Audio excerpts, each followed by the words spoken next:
वालेकुम class 2 students.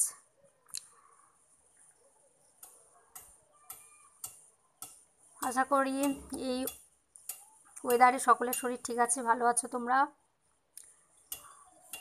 তোমাদের class 2 এর স্টুডেন্টদেরকে বলছি, আমি ফার্স্ট একটা চ্যাপ্টার কমপ্লিট করেছি, যেটা ছিল একটা কবিতা।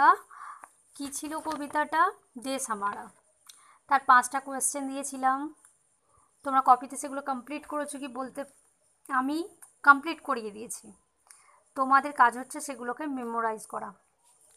সেকেন্ড একটা আজকে গত ক্লাসে আগের দিন যে ক্লাসটা হয়েছিল কি নদী কা দেবতা, ওই স্টোরিটা তোমাদের একটা গল্প ছোট, সেই গল্পটা তোমাদেরকে আমি বাংলাতে এমনি বলেছিলাম যে গল্পটা কি আছে, কিন্তু তোমাদেরকে হিন্দিটা পড়তে হবে, পড়ে জানতে হবে। তো তোমরা রাত্রিরে আশা করি পড়েছিলে সকলেই, তো আমি এখন বলছি, একটু শোনো। দেখো, राज्य सरकार की ओर से पेड़ लगवाए जा रहे थे। রাজ্য সরকারের পক্ষ থেকে গাছ লাগাবার ব্যবস্থা চলছিল।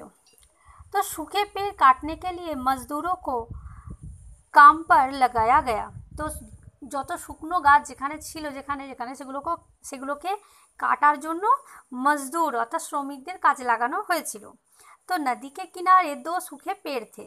তো নদীর ধারে, কোনো এক নদীর ধারে দুটো শুকনো গাছ ছিল।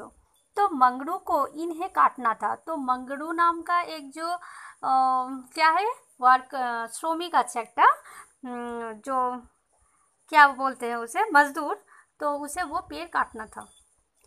जो मजदूरी मिलती उसी से उसका खर्च चलता था। तो मजदूरी के कारण उसे जो पैसा मिलता था, उस पैसे से उसका घर बार चलता था। तो मंगरू पेड़ काट रहा था, तभी उसकी कुल्हाड़ी नदी में जा गिरी। मंगरू चुपचाप नदी के तट पर बैठ गया। जब मंगरू नदी के किनारे वो सूखे पेड़ काट रहा था, तभी उसका कुल्हाड़ी नदी में जाके गिरी। तो गिरने के बाद उसे कैसे निकालेगा, कैसे उस वहाँ से बाहर निकालेगा, ये सोचते ही उसका क्या हो गया, वो नदी में किनारे जाके चुपचाप बैठ गया। तो मुझे कुल्हाड़ी निकालने का कोई उपाय ना सूझने पर, सूझना मीन्स হচ্ছে বুঝতে না পারা, सूझने पर वह निराश और उदास हो गया। तो कुल्हाड़ी पानी से कैसे बाहर निकालेगा, ये सोचकर वो उदास हो गया। इसी समय नदी के बीच एक आदमी प्रकट हुआ। वह जब वो ऐसा सोच रहा था कि वो ऐसे कैसे उसकी कुल्हाड़ी नदी से बाहर निकालेगा, तभी अचानक एक आदमी उस नदी के पानी से बाहर आया। उसके मस्तक पर मुकुट और कान में कुंडल शोभित था। तो वह जो आदमी प्रकट हुआ, उसके माथे पर एक मुकुट था और उसके कान में कुंडल था। मंगरू ने उसे प्रणाम किया। मंगरू সেই ব্যক্তিটাকে দেখে মনে হলো কোনো দেবতার মতো, তখন তাকে সে প্রণাম জানালো এবং তাকে বলল, उसने कहा, हे नदी के देवता, मेरी कुल्हाड़ी नदी में गिर गई है, कृपया मेरी कुल्हाड़ी मुझे दिला दीजिए। तो मंगरू उस आदमी से অর্থাৎ ওই নদীর দেবতার কাছে কি প্রার্থনা করলো, যে আমার কুলহাড়িটা আমাকে দয়া করে আপনি দিয়ে দেন। नदी के देवता ने उसे आश्वासन दिया। आश्वासन देना मीन्स হচ্ছে কি তাকে আশ্বস্ত করলো कि धैर्य रखो, मैं तुम्हारी कुल्हाड़ी तुम्हें दे दूंगा, তুমি একটু ধৈর্য রাখো, আমি তোমার কুলহাড়ি তোমাকে দিয়ে দেবো। এতটা পড়া ছিল। তারপরে এই পড়াটার সাথে এক্সট্রা আমি নেক্সট পেজে খানিকটা পড়া দেব, যেটা তোমাদের করতে হবে। देखो, देखते ही देखते देवता नदी के जल में छिप गए जाना मीन्स होता वो फिर से पानी के अंदर चले गए। तो कुछ देर बाद वे अब बाहर आए। उनके हाथ में चांदी की एक कुल्हाड़ी थी। उन्होंने कहा, लो अपनी ये कुल्हाड़ी। तो नदी के देवता जब पानी में छिप गए, उसके बाद फिर बाहर आए और एक चांदी की कुल्हाड़ी तभी उनके हाथ में था। तो वह कुल्हाड़ी लेकर कहे कि ये मंगरू को के लो तुम्हारा कुल्हाड़ी। तो मंगरू एक ईमानदार आदमी था।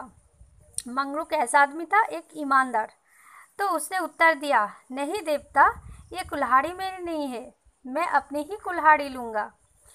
उसकी बात सुनकर देवता मुस्कुरा उठे। उन्होंने नदी में एक बार फिर डुबकी लगाई। इस बार वे सोने की एक कुल्हाड़ी लेकर आए और उन्होंने आवाज़ दी, तो वह दोबारा फिर पानी के अंदर चले गए, जाके एक सोने की कुल्हाड़ी लेकर आए और उन्होंने मंगरू को आवाज़ दी। तो এই আওয়াজ দি পর্যন্ত নেক্সট পড়া তোমাদের রইল। পেজ নাম্বার 8 উन्होंने আওয়াজ দি এতটা, তারপরের পড়া দিলাম। তাহলে ওইদিকে ফার্স্ট পেজ আর এইদিকে আর 1 2 3 4 5 6 7 লাইন দিলাম। এটা তোমাদের কি হলো, পুরোই পড়াটা তোমাদের হোমওয়ার্ক দিলাম। আর এখান থেকে কিছু কথা হচ্ছে, তোমাদের কিছু কাজ দেব, যে কাজগুলো তোমাদেরকে কমপ্লিট করতে হবে।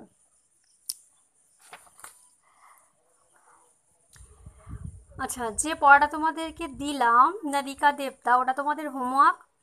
তোমাদের বাড়িতে ওগুলো কপিতে তুলতে হবে, তুলে পড়তে হবে। আর এখন দেখো আমি 5টা ওয়ার্ড দিয়েছি, 5টা ওয়ার্ডের ওয়ার্ড মিনিং করতে হবে। আমি বলে দিচ্ছি একবার, তোমাদের লিখে আমাকে দেখাতে হবে এবং সেটা মেমোরাইজও করতে হবে। তট কথার অর্থ কি? দেখো নদীকে তট পর बैठ गया, তো তট কথার অর্থ এখানে কি বোঝাচ্ছে তোমাকে সেটা লিখে দেখাতে হবে এখানে। निराशा, जब उसे कुछ उपाय नहीं सूझा तब वो निराश हो गया। तो यहाँ निराश का क्या अर्थ है? उदास। उदास होना मीन्स क्या होता है तुम लोगों को पता है, तो उसका क्या वर्ड होगा, मीनिंग क्या होगा वो लिखना है यहाँ। मस्तक मीन्स क्या है? मस्तक किस चीज़ को कहते हैं? देखो पैर से माथे सिर तक किस चीज़ को मस्तक कहते हैं वो लिखना है तुम्हें। आश्वासन मीन्स क्या देना? आश्वासन मीन्स क्या देना? কাউকে যখন আমরা কখনো কোনো কিছু দিলে আশা দিই বা তাকে বোঝাই, আশ্বস্ত করি, তখন তাকে বলা হয় আশ্বাসন। এর ওয়ার্ডটা কী হবে, ওয়ার্ড মিনিং তোমরা ভাবনা বুঝে লেখো। এই 5টা যতগুলো পারবে লিখে পাঠাও, না পারলে আমাকে 5 মিনিটের মধ্যে জানাতে হবে। ক্লাসের মধ্যে মাত্র আধ ঘন্টা ক্লাস, সেই আধ ঘন্টার মধ্যে তোমাদের কিন্তু কাজগুলো কমপ্লিট করতে হবে, করে আমাকে পাঠাতে হবে। আগের ক্লাসে যদি কোনো প্রবলেম হয় সেটা বলো, কিন্তু সাথে সাথে বলো, দেরি করো না, চটজলদি আমাকে জানাতে হবে। তবে সবাই প্রেজেন্ট থাকা সত্ত্বেও কিন্তু অ্যাক্টিভিটি খুবই কম, 2-1 সব কখনো বা 1 কখনো বা 2, বাকি সব চুপচাপ ভিডিও দেখে যাচ্ছ, সেটা করলে হবে না। রীতিমতো পড়ালেখা করতে হবে এবং আমাকে রেসপন্সও দিতে হবে, মানে প্রত্যেকটা কথার একটা রেসপন্স দিতে হবে, নাহলে আমারও করাতে ভালো লাগবে না ক্লাসটা। আজকের ক্লাস তোমাদের এতটা। আসসালামু আলাইকুম।